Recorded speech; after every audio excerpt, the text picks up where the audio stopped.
Yo, what up, though? Welcome back to the channel. It's your boy Street Coder Nate, and so in the last couple videos, what we were doing was talking about asynchronous programming, callbacks, promises, and so in this video, we're gonna wrap it all up together with async await. What is async await? It helps us clean up promises for real. So let's tap into it and let's see what's up. Let's get it. All right, so JavaScript await, async. Async and await make promises easier to write, right? Okay, so async makes a function return a promise.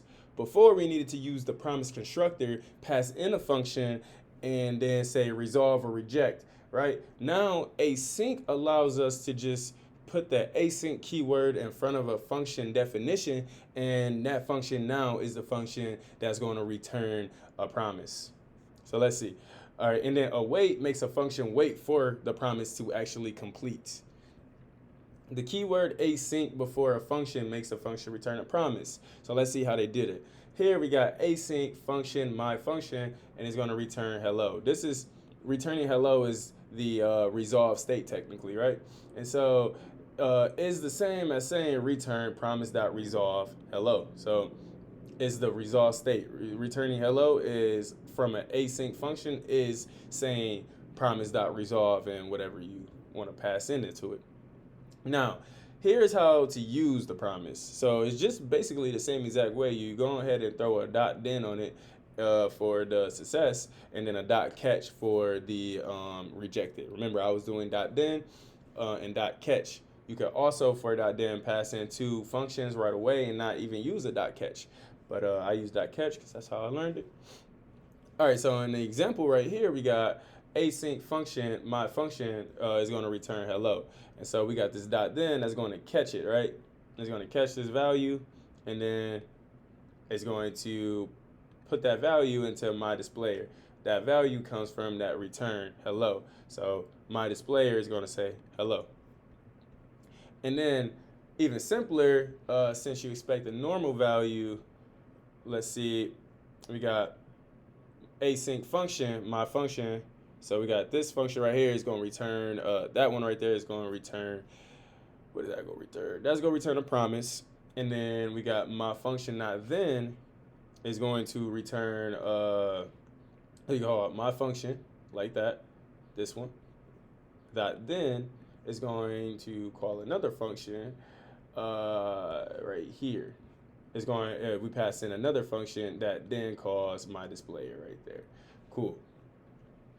Honestly, this doesn't look anything new except that we just threw this keyword async. This is just like handling promises before, but now we just got the async keyword right in front of it. Cool. Okay, so await syntax. The keyword await before a function makes the function wait for the promise to complete.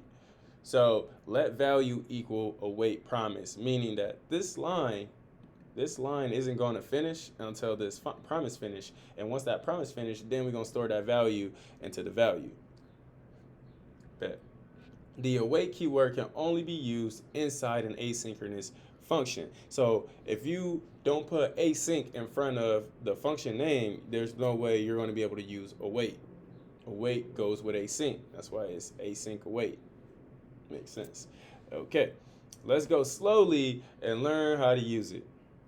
So we got this function right here. It's an asynchronous function, and we know that asynchronous functions return promises. And so inside of this asynchronous function, we create a promise. That's just all we're inside the asynchronous function. Right now, we're creating a promise. This is one of the operations that we're doing inside this asynchronous function is creating a promise. So we create a promise right here. New promise object, and all it's going to do is resolve to I love you and my promise, and then it's going to store that promise object into this variable called my promise. Now what it's doing is right on the next line, well, we all know that promises take time to resolve. So typically this line will like fire off, and then the promise will go do its thing to resolve, and then we will attach a dot then to the promise to tell the promise what to do afterwards. Because if we didn't, then this line is ran right after the promise is fired off. And as you can see, we're trying to set some inner HTML. We're trying to set some inner HTML right there. We're setting this inner HTML equal to what's coming back from the promise over here. And so that is synchronous, right? That like my promise is this object, and we learned from other situations that my promise need a dot then in order to get the value out. But here all we're doing is saying inner HTML is equal to await my promise. But what await does is it runs the dot then pretty much for you. It runs the dot then and extracts the data for you, and now the data is saved into my promise.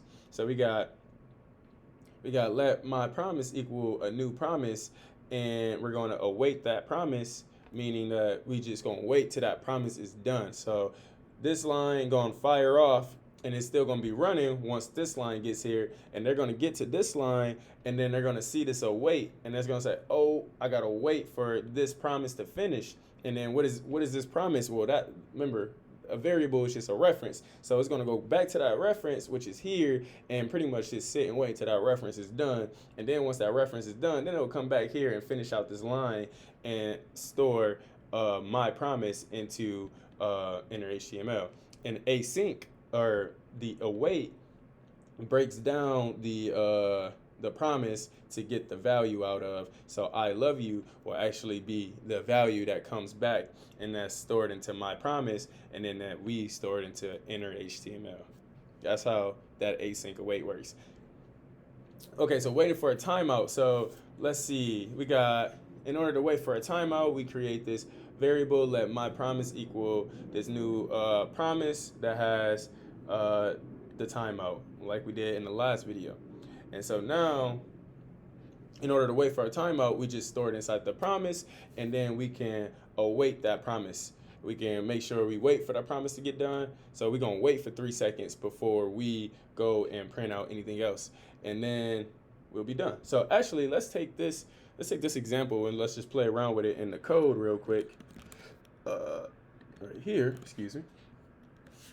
All right, so this example, we're gonna play around with it in the code. So what is really going on? Well, we got this function called myDisplay, and so myDisplay is right here, and let's just run myDisplay right now and see what happens.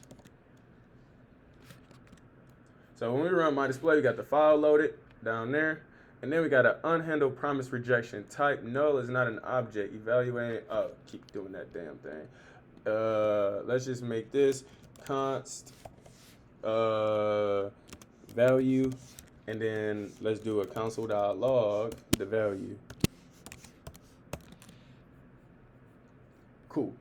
All right, and then the value I love you is printed out. So what is happening here? Like, let's break this down. Let's really break this down. So first off, we have a function called,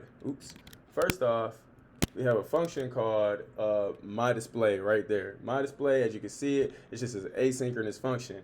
Now inside of MyDisplay, the first line that we do is creating this promise variable right there. We create the promise, and we set the promise equal to a new promise object, right? Let me come down here and just go like these. There. All right, and we got this new promise object. So remember, a promise takes in a function, and so what's the function that's taken in? Well, this is the promise, right? And then the function that is taken in is actually this. And in this function, it has the myResolve, myReject, because that's what, like, promises take a function that has resolve and reject. And then we have set timeout. So this function that's passed to the function is actually calling a function called set timeout. And set timeout is going to accept a function as well.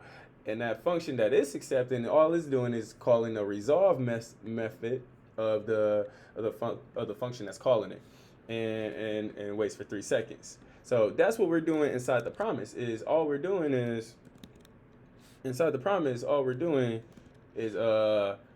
Creating or passing in a function that calls set timeout, and that set timeout function just calls the resolve after 3 seconds. So that's the first part to this function. Is pretty much just myDisplay is just creating a promise, right?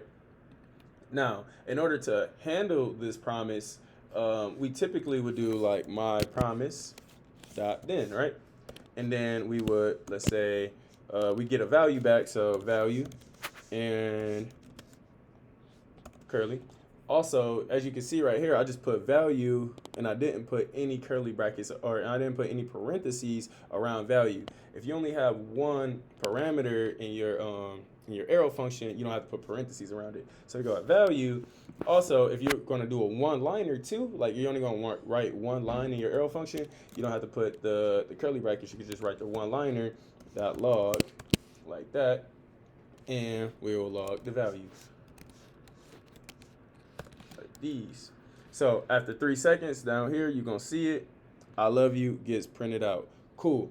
So what is the actual async await way to do this? Because we're already using async right here. So why don't we just do this the async await way? Well, the way that we do it with await is that we create a value, or we create a variable like const value, and we're gonna set that equal to await.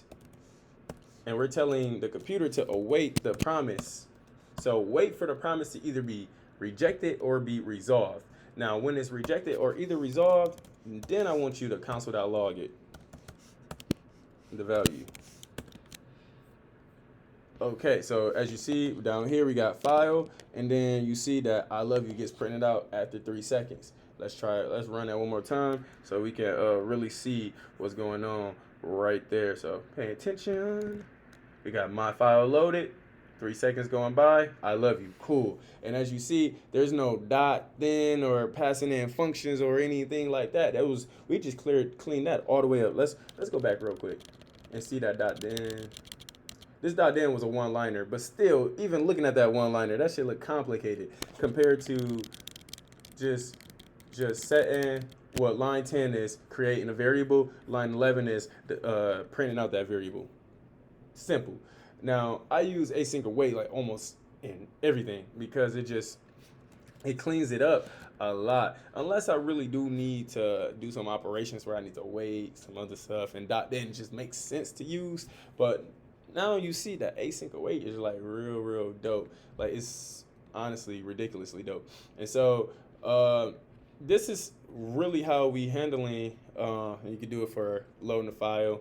I already explained about loading files and whatnot, but this is how in JavaScript we're handling our asynchronous operations. We can either use callbacks, we can use promises, or we can use async await. It's 3 different ways we can do it, but now you are hip.